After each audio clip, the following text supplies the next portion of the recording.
Que el Señor nos continúe bendiciendo, amados hermanos, amados amigos. Desde la Iglesia Cristiana Plenitud de Dios, estamos haciéndole llegar nuestros saludos a nuestros hermanos, donde quiera que nos encuentren. De una manera muy especial quisiera saludar a nuestro hermano y amigo Manuel Rayo, allá en Matagalpa, a nuestro hermano Justo, pastor, y a cada uno de nuestros hermanos con los que hemos compartido en ese lugar. Nuestro hermano pastor Manuel Correa y todos aquellos que forman parte de los que ayudan, cooperan con el ministerio Proasis. Y debo decirles, si alguna persona tiene el deseo de formar parte de los voluntarios de esa casa anciana, ya que ahí se le está sirviendo a esos ancianos y nadie está cobrando ni un centavo, ni a los familiares de los ancianos, sino que ellos están ahí gratuitamente, y todos los hermanos que colaboran también lo hacen gratuitamente. Si usted quiere formar parte de ese grupo, usted puede llamar al teléfono que al final daremos para que pueda comunicarse con nuestra hermana Rosa Dilia, presidenta del ministerio ahí en Matagalpa, Nicaragua. En esta ocasión, amados, quisiera hablar con ustedes acerca de un tema el cual hemos titulado las tres cosas o tres acontecimientos revelados pero no definidos. Tres acontecimientos revelados pero no definidos. Porque recordemos que hay cosas reveladas, pero que nunca se le dio definición. Y eso es lo que quisiéramos en esta hora hablar con ustedes. Producto de una pequeña conversación que tuvimos el martes antes de la escuela bíblica acerca de los misterios que son esas tres cosas. Primero, quisiera leer en el libro de Primera de Pedro, capítulo 5. Dice el verso 1: ruego a los ancianos que están entre vosotros, yo anciano también con ellos, y testigo de los padecimientos de Cristo, que soy también participante de la gloria que será revelada. El Señor añada a su palabra bendición, porque ella es bendita. Tres acontecimientos no revelados, pero no definidos. En Deuteronomio 29:29 dice que las cosas reveladas son para los hombres, mas los ocultos son para Dios. Y desde Génesis hasta Apocalipsis podríamos pensar que todo ha sido revelado. Y luego en Eclesiastés 1:9, si no me falla la memoria, dice que debajo del sol no hay nada nuevo, porque lo que hoy miramos ya existía desde la fundación del mundo. Eso quiere decir el escritor. En esa ocasión, Eclesiastés, creemos que fue Salomón. Pero ¿cuáles son esas cosas que han sido reveladas, pero no definidas? Y los misterios que los hombres no podemos, sus misterios que los hombres no podemos revelar. Primero, el misterio de la vida. Número 1, la vida es un misterio. Número 2, el misterio de la muerte. La ciencia no lo puede definir. Y número 3, el misterio de la resurrección. Acabamos de pasar los tiempos de la recordación de la muerte y resurrección de Jesucristo. Las iglesias se desvaciaron y las playas se llenaron. Y sentimos la muerte de la pasión de Jesucristo. Gran mentira. Y las iglesias han tradicionalmente llevado eso como también algo anual, porque cuando hablamos de Navidad o de natividad, para mí creo que es la palabra correcta, natividad de Jesucristo. Solo se habla en las iglesias anual. Cuando hablamos de la muerte y resurrección de Jesucristo, también solo se habla anual. Una vez al año. Cuando llega la ocasión, entonces pierde lo que es, y nosotros como creyentes también perdemos lo que en sí es la realidad de la predicación de la palabra de Dios. La iglesia primitiva, ese era su fundamento: la vida, la muerte, la resurrección de Jesucristo. Hoy, como siempre se ha dicho, aún en la escuela dominical, la iglesia se ha olvidado de eso. Si dice el pasaje que leímos, que ruego a los ancianos que están entre vosotros, yo anciano también con ellos, el apóstol Pedro escribiendo, o sea, dictando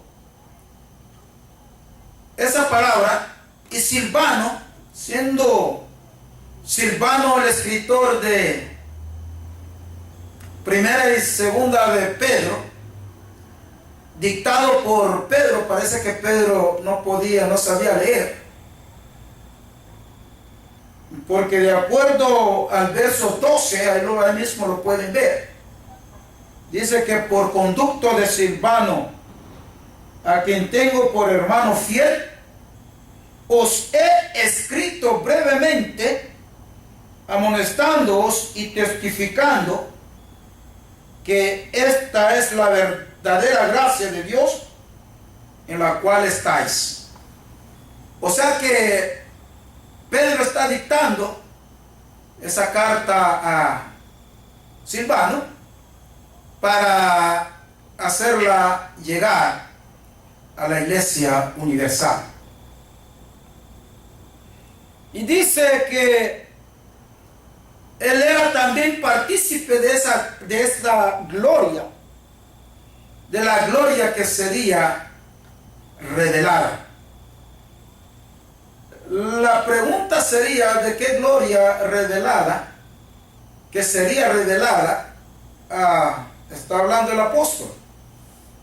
Pues está hablando de eso mismo, de lo que Jesucristo iba a revelar, lo que es el traslado de la iglesia. Ya había sido revelado, pero se iba a ir siguiendo esa revelación a través de la predicación de la palabra. Y Pedro también participaba de esa gloria venidera. Si nosotros preguntáramos a un científico o a un biólogo en especial que nos hablase de la vida, fácilmente podría darnos una cátedra de lo que es la concepción, de la manera de la concepción de una criatura. Y lo más importante de eso, y cuando llegara en el punto de que en ese coito, de ese encuentro de la femenina con el masculino, se produce lo que es el semen, haciendo un contacto penetrante con los óvulos, y luego se transforma en lo que es un embrión, y de ahí comienza lo que es el desarrollo. La pregunta es, desde entonces, ¿cuándo comienza la vida en ese embrión? Y es algo que hemos estado mirando, que aquellos que favorecen el aborto lo usan para decir que la criatura comienza a vivir cuando sale del vientre de su madre. Y un sinnúmero de barbaridades que han introducido para confundir lo que es la mente humana, sin saber que la vida es un misterio de Dios. Y yo sí creo en lo que dice la palabra del Señor acerca de la vida. ¿Y qué es lo que dice la palabra del Señor acerca de ese misterio de Dios? Vaya conmigo a Génesis, en su capítulo 2. Génesis, en su capítulo 2. Verso 7. Dice de la siguiente manera: entonces Jehová Dios formó al hombre del polvo de la tierra y sopló en su nariz aliento de vida, y fue el hombre un ser ¿qué? Un ser viviente. O sea que, aunque decimos que no ha sido definido, nosotros en sí solamente entendemos este pasaje, que la vida ha sido un misterio dado por Dios. solamente Dios lo conoce. Aunque dice que Él sopló, pero sopló en Adán. El misterio ha sido que Él solo sopló en Adán. Ya en Eva ya no sopló, porque ya Eva ya venía con ese soplo de vida, aliento de vida. Entonces, hermanos y amigos, ¿cómo nosotros podemos definir? O sea, que Dios sigue soplando en cada criatura. No. Él sopló una vez y después de ese soplo no volvió a soplar. Pero desde que ese embrión comienza a transformarse, esa vida ya viene en ese pequeño, no sé ni cómo llamarle, déjame llamarle detalle, porque no soy científico para entenderlo. Pequeño ser. En ese pequeño ser, amén. Entonces, amados, ahí podemos ver que ha sido revelado a la vida. Usted y yo vivimos, pero que en sí no podemos definir qué es la vida. Y para más certeza, algo que me gusta en la palabra, que ella misma, Dios mismo se deleita en darnos la confirmación de su palabra.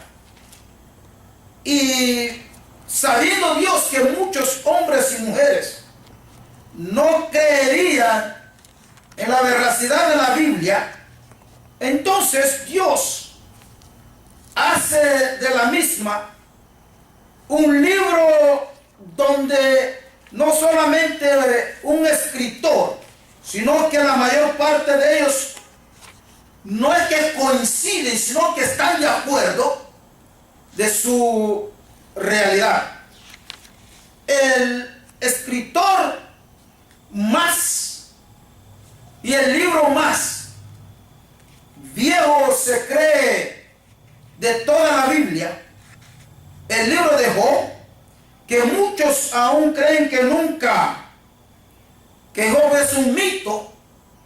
Lo que lo creen de esa manera, que sigan creyéndolo, pero algún día van a encontrar con la verdad, porque yo sí creo que Job fue un hombre existente, que existió como hoy existimos. Dice Job en su capítulo 33, verso 4, el Espíritu de Dios me hizo, y el soplo del Omnipotente me dio vida. Repito, el Espíritu de Dios me hizo, y el soplo del Omnipotente me dio vida. Eso lo escribió Job. Y si miramos en Job capítulo 27, en su verso 3 dice que todo el tiempo que mi alma esté en mí, haya hálito de Dios en mis narices. O sea que, amados hermanos y amigos, la vida es un misterio. Y cuando Jesucristo nace, eso fue un misterio. Por eso hubo un gran alboroto, mayormente en la nación judía y sus alrededores, porque convulsionó todo lo que era el Medio Oriente, parte de Europa y aún parte de Asia. ¿Por qué? Porque cuando estudiamos la palabra de Dios dice que los magos venían de lejanas tierras. Y la palabra nos enseña que en ese momento, cuando Jesucristo iba a nacer, hubo lo que es un desorden de parte de los hombres en la comarca, porque nacía el rey de reyes y señor de señores, el dueño del cetro de David. No es heredero, sino él es el dueño del cetro de David. Pero llegamos a lo que es el segundo misterio, la muerte. Lo que sabemos y lo que la palabra de Dios nos enseña es primeramente, Dios decretó que la paga del pecado es muerte, mas la dádiva de Dios es vida eterna en Cristo Jesús, Señor nuestro. Y en el momento en que nuestro padre Adán y nuestra madre Eva violan los decretos de Dios, comen del árbol prohibido, entonces inmediatamente existió la muerte. En aquel instante, o en aquel momento, era una muerte espiritual, que es lo mismo, el alejamiento de la humanidad de Dios. En la escuela dominical aprendíamos que todo el que se aleja de Dios, Dios lo considera muerto para él. Y también lo dice el apóstol Pablo a los romanos. Por eso nosotros morimos al pecado para ser vivificados en Dios, para Dios. Entonces, amados amigos y hermanos, existió la muerte. ¿Y qué es la muerte? La muerte, según lo que sabemos, y es lo que miramos, es que el espíritu abandona el cuerpo. En el momento en que el espíritu abandona el cuerpo se queda vacío, se queda sin vida, inútil. Ahí decimos, murió. Pero para Dios, ¿qué es la muerte? O para nosotros definir la muerte, amados, es un misterio. No lo podemos definir. No sabemos ni cómo definir lo que en sí es la muerte. Como hemos dicho, lo único que sabemos, el espíritu salió y el cuerpo quedó sin movimiento. Y ese cuerpo sin movimiento ya no sirve absolutamente para nada. Porque lo que lo hacía vigente era la vida, el misterio de la vida. Ahora encontramos que el cuerpo está sin función alguna, porque el que le daba movimiento, el que le daba vida, salió de él y decimos que murió. Ahora bien, ¿qué trae la muerte? Cuando sembramos, los que trabajan en agricultura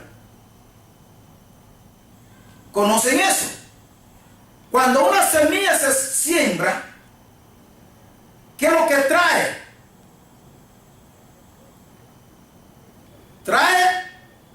Nace de esa semilla muerta, Porque cuando la enterramos en tierra, inmediatamente muere. Pero muere para poder vivificar. Y cuando vivifica, entonces trae muchos frutos. Por ejemplo, sembramos una semilla de aguacate o de un mango, o un grano de maíz, un grano de arroz. Cuando germinan y se le da buen cuidado, en el momento de comenzar a producir, encontramos con un sinnúmero de frutos que se nos olvida que fue una semilla y que esa semilla murió para poder producir. Nuestro Señor Jesucristo no fue exento de estas cosas. Nació, creció y murió. Pero, ¿qué fue lo que trajo la muerte de nuestro Señor? Solamente voy a dar los pasajes bíblicos porque tendríamos mucho que leer, pero usted puede tomar nota. En su muerte, según nos revela primera de Juan capítulo 3:16, Juan 3:16, nos muestra el amor de Jesucristo. Primera de Juan capítulo 3, versos 16. Y en esto hemos conocido su amor, dice el escritor. En su muerte, según Romanos 3:25, nos reveló lo que es la justicia de Dios. Conocemos la imparcialidad de lo que es y de lo que fue la justicia de Dios. Porque en el momento en que Jesucristo está en el madero, nuestros pecados fueron clavados sobre él, y dice la palabra de Dios que el Santísimo Dios Padre en un momento le quitó su mirada, y Jesucristo tuvo que dar un grito: Dios mío, ¿por qué me has desamparado? O sea que Él llevó nuestro castigo. El que no tenía pecado se hizo pecado para nosotros, para que a través de su muerte y su resurrección llevase nuestros pecados, para nosotros poder hoy gozar de esta gran salvación. Por eso tenemos que cuidarla con temblor y temor, porque fácilmente podemos errar y no llegar a la eternidad con Cristo. Y en su muerte, Jesucristo reveló la justicia de Dios. En su muerte reveló también la ira de Dios, según Salmo 42, 6 y 7, Mateo 27, 46, Isaías 53, del 4 a 10. Pero no solamente Dios nos reveló la justicia y la ira de Dios, sino que Dios mismo, o Jesucristo mismo, en su muerte ganó exaltación y gozo para sí y para cada uno de nosotros, según Filipenses 2, 8 al 11. Y Dios lo ensalzó. Y también, según Hebreos 12, 2, sufrió la cruz sufrió la cruz. Pero no solamente sufrió la cruz, sino que a lo alto fue elevado. Hebreos 1:3.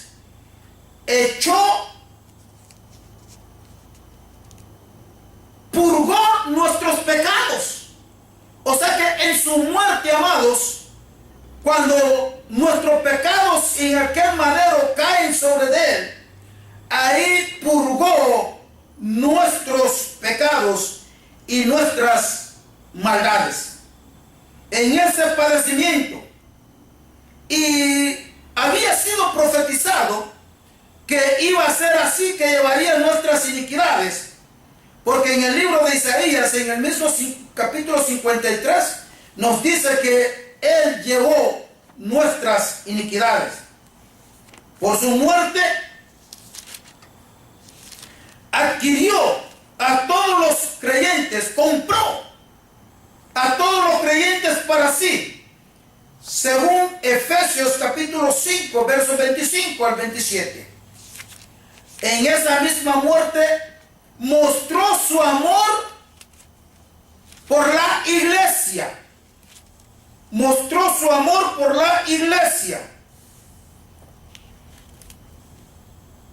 Según Efesios 5, 25, 27, sí. Y nos compró en esa muerte, a través de su muerte, nos compró por precio, según 1 Corintios capítulo 6, verso 20. Primera de Juan capítulo 1, versos 18 y 19. Tito 2:14. Se dio a sí mismo por nosotros. Y dice que la iglesia, nuestra redención la ganó a través de sangre, según Hechos 20, 28.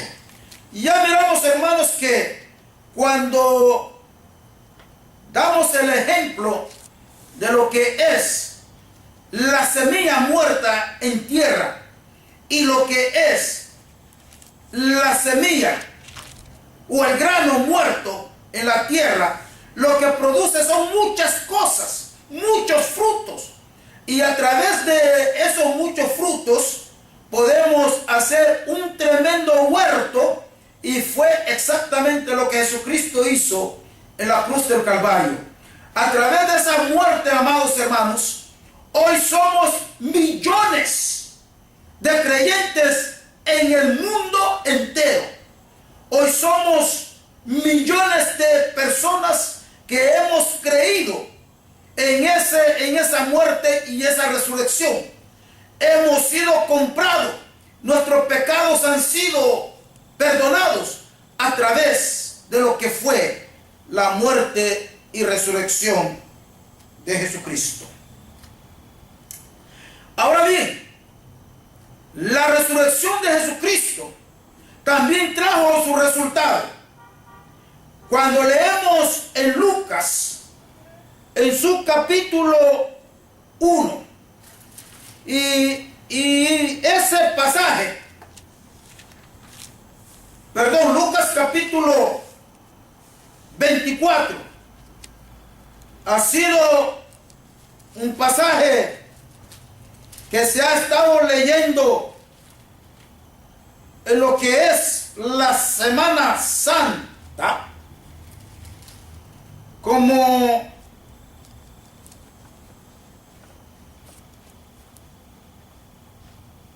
parte de lo que es la liturgia anual de la iglesia.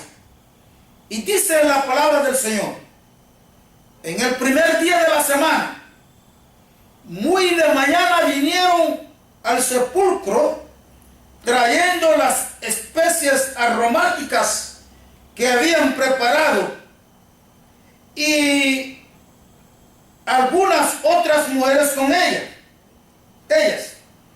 Y hallaron removido la piedra del sepulcro, y entrando no hallaron el cuerpo del Señor Jesús. Aconteció que, estando ellas perplejas por esto, y aquí se pararon junto a ellas dos varones con vestiduras resplandecientes. Y como tuvieron temor, bajaron el rostro a tierra. Les dijeron: ¿por qué buscáis entre los muertos al que vive? ¿Por qué? Y hoy en día, amados, la misma iglesia cristiana evangélica mata al Señor Jesucristo a toda Semana Santa y luego lo vuelve a hacer nacer cada Navidad.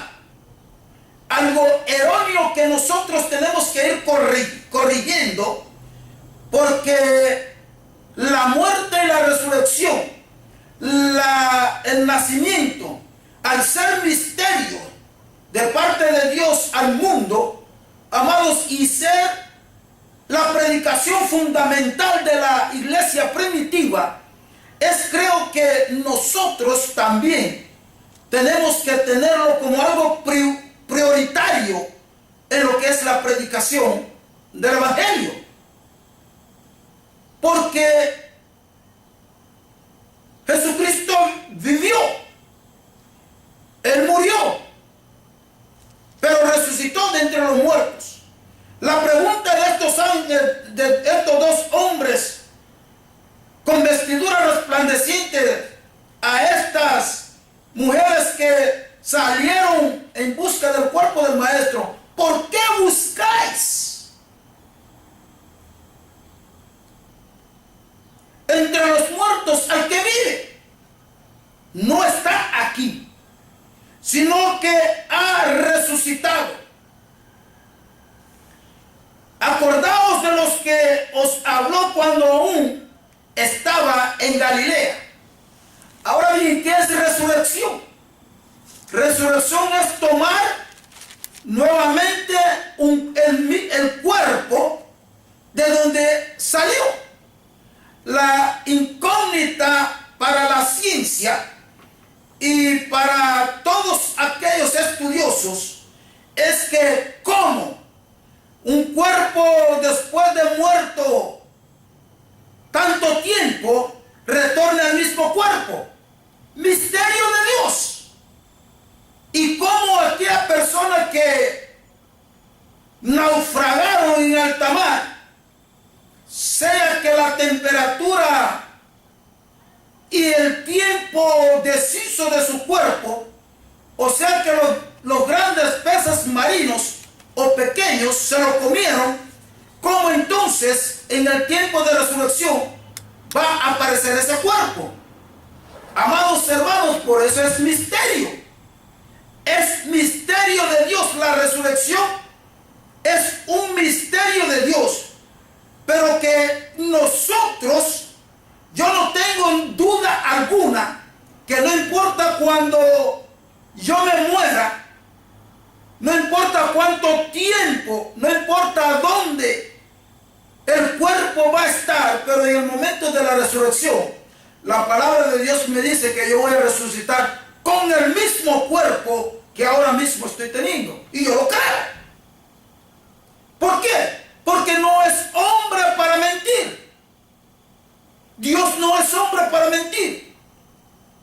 Si con la autoridad de su palabra formó a este grande universo, entonces la pregunta sería: ¿qué es lo que Dios no puede hacer? Solamente una cosa Dios no puede hacer: es pecar. Porque Él odia el pecado. Y Dios no participa con el pecado. Entonces, amados, la resurrección de Jesucristo es la gran evidencia de lo que es la verdadera cristiandad. Y es lo que firmó nuestra resurrección. Siempre Él es la primicia.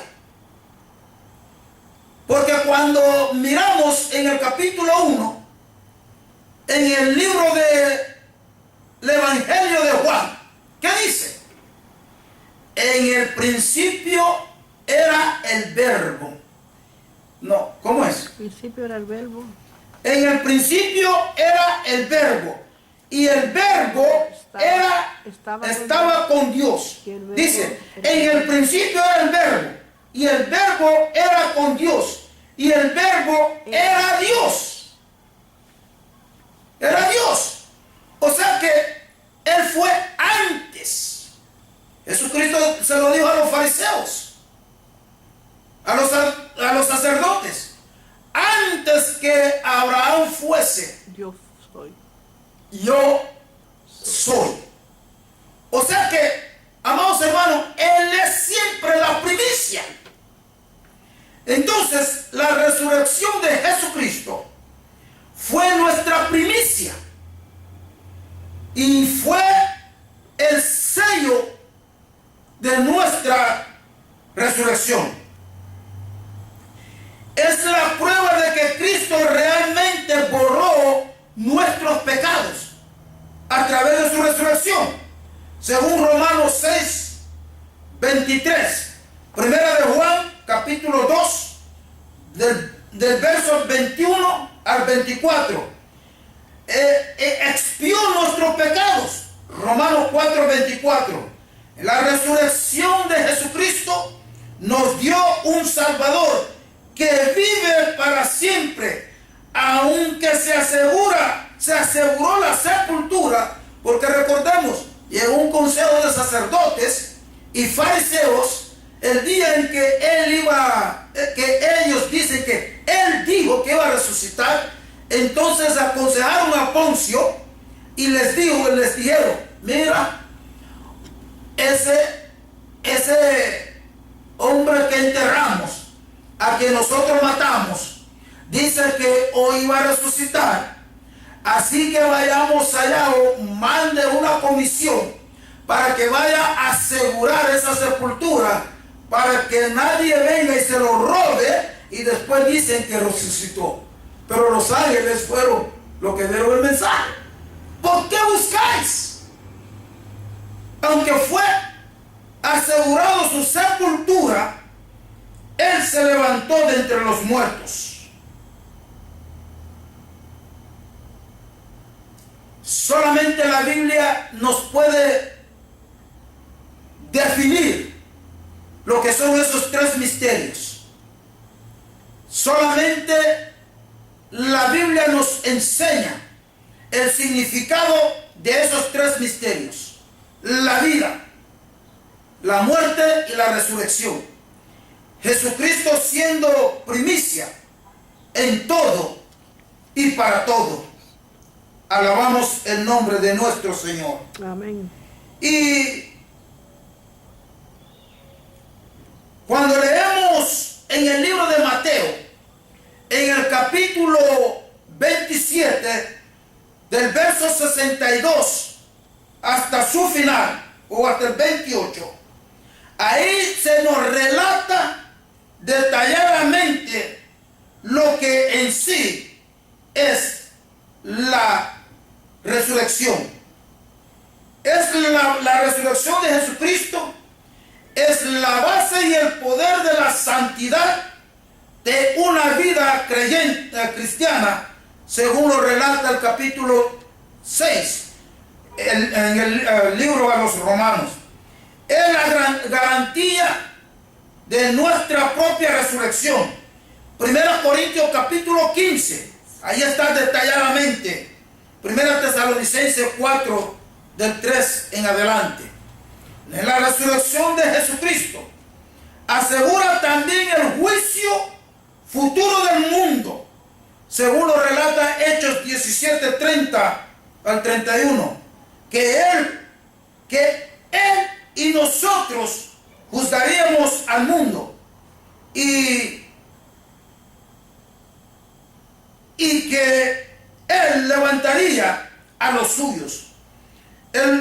La resurrección de Jesucristo,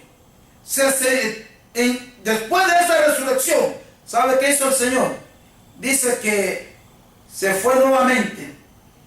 el que de donde vino, dejó su gloria eterna, vino a la tierra, caminó entre nosotros, Él anduvo entre nosotros y nosotros mismos lo matamos, según lo dice Isaías capítulo 53. Nosotros mismos lo matamos, pero Él quiso ir a esa cruenta cruz, porque según el mismo Isaías, en su capítulo 6, si no me equivoco, dice que en un momento difícil, cuando se buscaba a alguien, y leía la sierva en el capítulo 2 del libro de Romanos, no había justo ni aun uno. ¿Quién irá por nosotros? Pero se oyó una voz que dice: yo iré por ellos. Y amados hermanos, no era la voz de Isaías, porque según el relato bíblico, que estaba sentado en un trono alto y su vestidura cubría en el templo, ese era Jesucristo. Y amados hermanos, después de su muerte y resurrección, subió hacia el cielo. Y el apóstol Lucas, en el libro de los Hechos, lo ve subir y dice: varones galileos, ¿por qué estáis mirando a este Jesús que hoy ha sido tomado de entre vosotros? Pero inmediatamente da una esperanza: y así mismo volverá. Amén. O sea que se sentó en el trono de David. Como habíamos dicho anterior, no era el heredero. Él es el dueño del cetro de David. Según lo registra 2 Samuel, capítulo 7, verso 16. Hechos 2:31, Lucas 1:32. En la resurrección de Cristo, destruyó todo poder antagónico de las tinieblas de Satanás y el poder de la muerte. Oh muerte, ¿dónde está tu aguijón? Oh sepulcro, ¿dónde está tu victoria? O sea que, amados hermanos, cuando nosotros hablamos, no tenemos por qué todos los años, que cada año hablemos de la muerte y de la resurrección de Jesucristo. No hay que esperar Semana Santa, sino que la muerte y el nacimiento, la muerte y la resurrección de Jesucristo tiene que ser el centro de la predicación en nuestras iglesias, como lo fue en el tiempo de la iglesia primitiva. Hoy más que nunca necesitamos lo que en sí, el valor, porque esto tiene un gran valor. A través de la muerte, ese nacimiento virginal, el único existente en el mundo, y será el último. Amados hermanos y amigos, un solo hombre que no tuvo pecado, pero se hizo pecado por los nuestros. Él no tenía por qué morir. Poncio Pilato dijo: ¿y qué? Tengo que soltarlo porque no encuentro faltas en este hombre.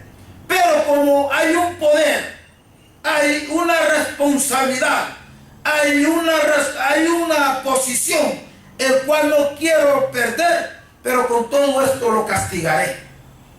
Amados hermanos, amados amigos, permita que Jesucristo nazca en tu corazón.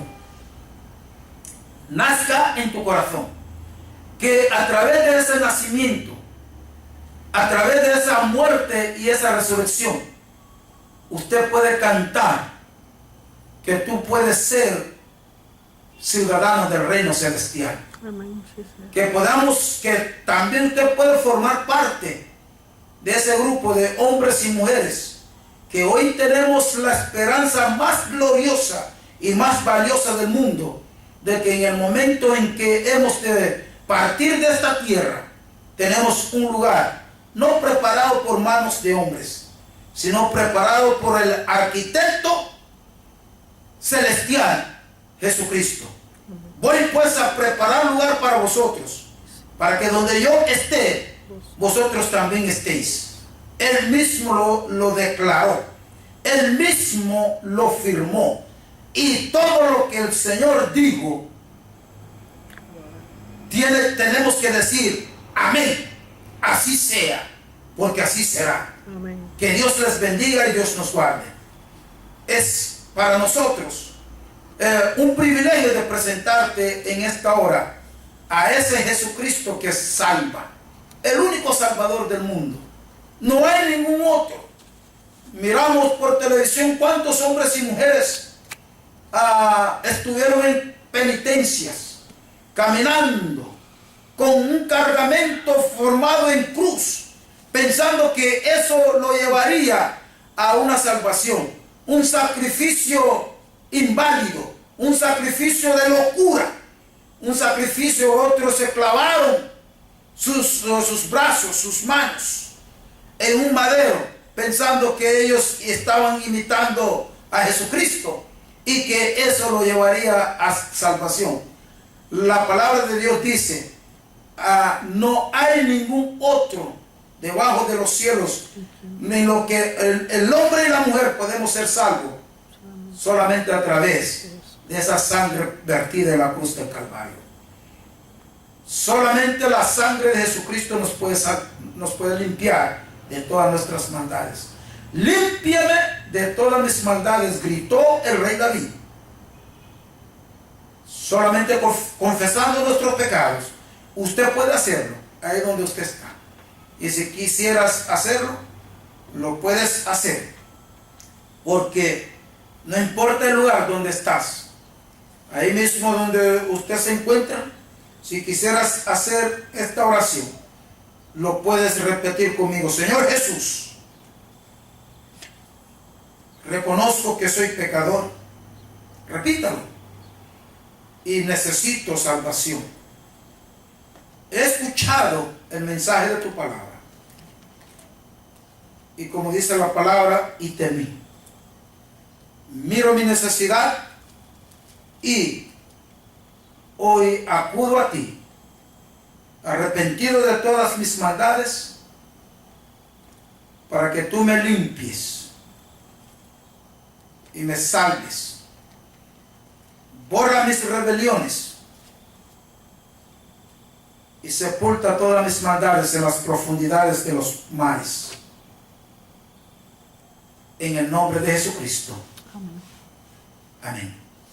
Si quisieras comunicarte con el pastor Correa, allá en Matagalpa, Nicaragua, lo puedes hacer al teléfono 828-32-544. Con la hermana Rosa lo puede hacer al 2772-4875. Y a nosotros nos puedes escribir a mirrioquinto@yahoo.com. Que Dios les bendiga. Shalom.